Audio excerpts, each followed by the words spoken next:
Hi everyone, I'm Evan, and welcome to today's Tinker and Create session. We're going to be making boats! Now, for thousands of years, the biggest and best and fastest way to move anything from one place to the other was a boat. And they're still pretty good right now. But we need to think about what a boat actually needs to do and how we can make our boat work. We're going to start with, what are we going to make our boat out of? Now, boats can be made of all sorts of things. And often the material a boat is made of is heavier than water, but it still floats. I'm going to do a little demonstration to show you how that can work. So I have this lovely little bit of blue tack that I've hollowed out into the shape of a bowl. And I have a jug of water. Now this blue tack is heavier than water. If it was in the shape of a ball, it would sink. When I've hollowed it out into a bowl, and I don't fill it with water when I put it in, that floats. Now, just to show you that I was telling the truth, and of course, you shouldn't trust me, you should always test these things yourself. If we make it into a ball shape, you will see that this, in fact, will sink. So, when we think about what we're going to make our boat out of, it's not always about what's going to be lighter than water. That's why giant heavy container ships can be made of steel, something that's really heavy and would sink normally. But when you make it into the right shape, it can float. So keep that in mind when you choose what you're going to make your boat out of. Now, the best possible ship, ideally, would be cheap, easy to make, fast, and hold a lot of cargo. Unfortunately, those are competing limitations. It's very hard to make a boat that is very quick and very cheap and can carry a lot of cargo. But we want our boat to be able to carry something and be able to move. It's up to you to decide exactly how fast you want to make it and how much cargo you want to carry. But our boat has to carry something and it has to be able to move. That's our challenge. Now, the bigger a boat is, obviously, the more cargo it can carry. But we want our boat to be efficient.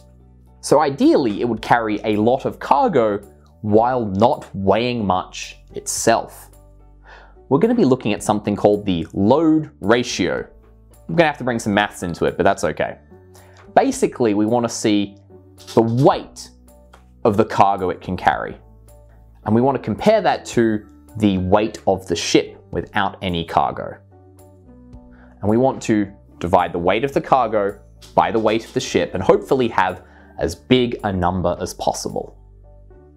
That's going to be our load ratio. We want to make that as big as possible. We also want it to move as far or as fast as possible.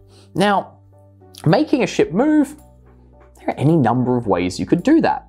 I considered having a tiny motor that powered a row of oars along each side of the ship, but I decided that would be too complicated. I thought of using sails actually would be a really good one.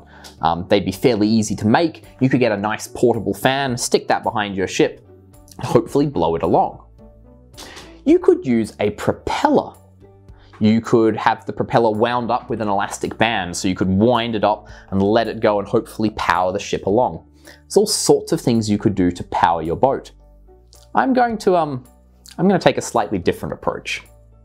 So we've discussed our challenge or our target.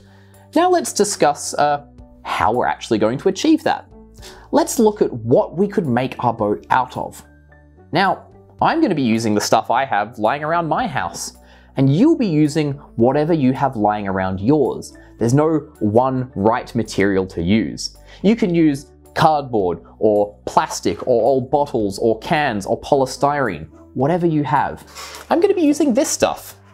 I'm not entirely sure what it is, but I've done a little bit of experimenting and it's waterproof. Well, it floats anyway, and it's fairly easy to cut and draw on, and it's fairly easy to glue together.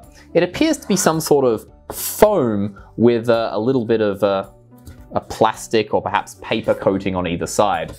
Not entirely sure where I got it or why I have it, and I'm going to be using it for this. So this is what I'm going to mostly make my ship out of, but I'm going to need some other pieces of equipment too. I'm going to need to be able to cut this, so I have a pair of scissors and I have a Stanley knife. Now, if I'm going to be using knives or scissors, I'm also going to have this safety glove. I actually use this normally in the kitchen. It's a knife-proof glove. It's going to be very useful when I'm cutting this to keep my hands safe. Now, when we're doing any sort of design and engineering work like this, we can't just start cutting and building. We are going to have to make a blueprint, make a plan of what we're going to do, and hopefully stick to that plan. I'm also going to need some cargo for my ship to carry. And I've decided to go with rocks. I have a bunch of these pebbles from some gardening work I was doing, and I thought they'd be really good cargo to use because they're fairly heavy, so I could make a lot of weight of pebbles in a small space. So my boat doesn't need to be huge. They also are pretty easy to clean up if I spill them or if they, get knocked over, because I didn't want to have a huge bucket of sand that the ship was carrying in case I spill it everywhere. These are things you might want to consider as well. Something that's easy to get and easy to clean up if and when it spills. If I'm going to be cutting bits of this foam board out, I'm also going to need to stick it together. So I have a nice hot glue gun. I also may be using some tape. I don't know exactly which will be more useful, but it's good to be prepared.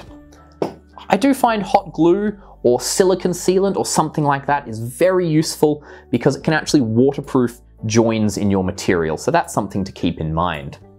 Just in case I need it, I also have some pieces of balsa wood. Very, very handy for any sort of building project. Some clear plastic tubing. I don't know exactly what I'd use it for, but it might come in handy. I thought it better to have it here and not need it than realize I might need it and wonder where I'd put it.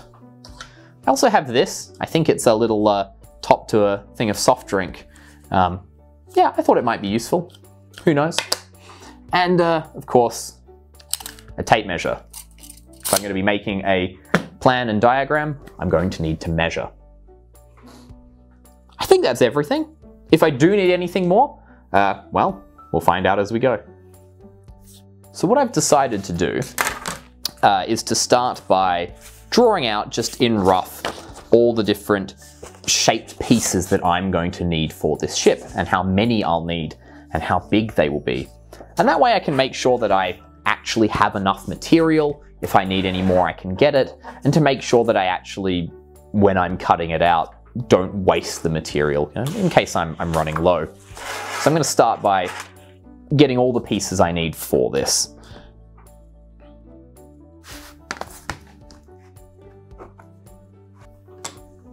All right, I think we're going to go with this. This is the basic set of shapes I should need. If there's anything I missed, I'm sure I'll figure it out as I start building it, but I should have enough spare material to make up for any missing pieces. I think I'm going to start measuring out these pieces onto my foam board, and then I'm going to start cutting.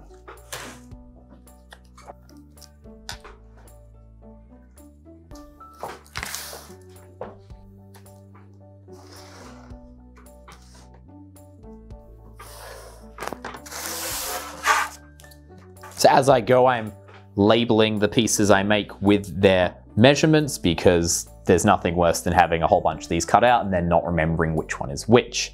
I can probably also say what these will be used for as well. So, upper hull.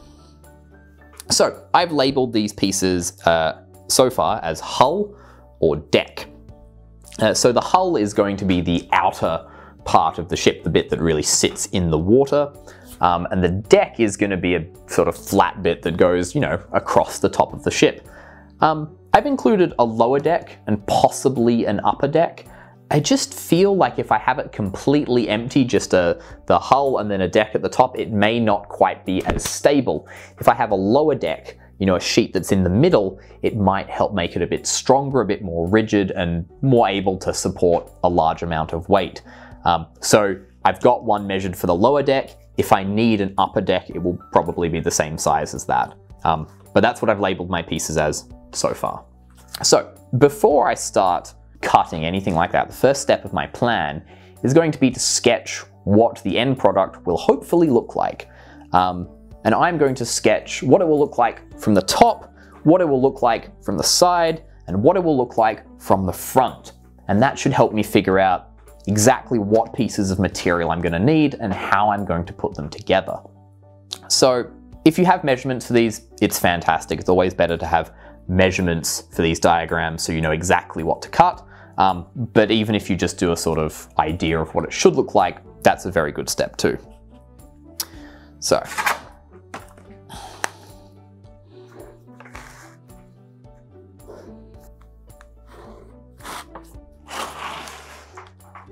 Alright, so very rough. We have an idea of what our ship should look like from the top, side, and front. It may end up being more detailed like that. I may think of other things as I go along, but it's very good to have at least an idea in mind before I start any sort of building process. It's a fairly basic shape. I'm looking at having essentially a point at the front and fairly narrow all the way down. Most ships are built in this sort of shape. It seems like a good idea. The pointed front hopefully will make it more streamlined and better able to move through the water. I've considered having a bottom sort of area that can be filled with cargo. I feel like having it closer to the bottom of the ship is good. If it's too high up, it might fall over. So the cargo can sit in the bottom, and then the other deck can sit on top of it and help keep the ship nice and steady. And from the front, it's going to sort of be narrower at the bottom and come out to the sides a little bit more. Okay, so I think I have all the materials and equipment that I'm going to need to build my boat. And I'm pretty happy with the plan, at least the start of the plan that I have here. So I'd like you to go off, search your house for whatever building materials you think you might have. Make sure you ask permission first, don't just grab things and start using them. But look around for what you think might be a good building material. You can even run some tests to see if it floats or doesn't. Find some cargo for your ship and come up with a plan of what you think your ship should look like and some measurements of how big you think it might be. And when you've done that, I think you can join me back here for the next video.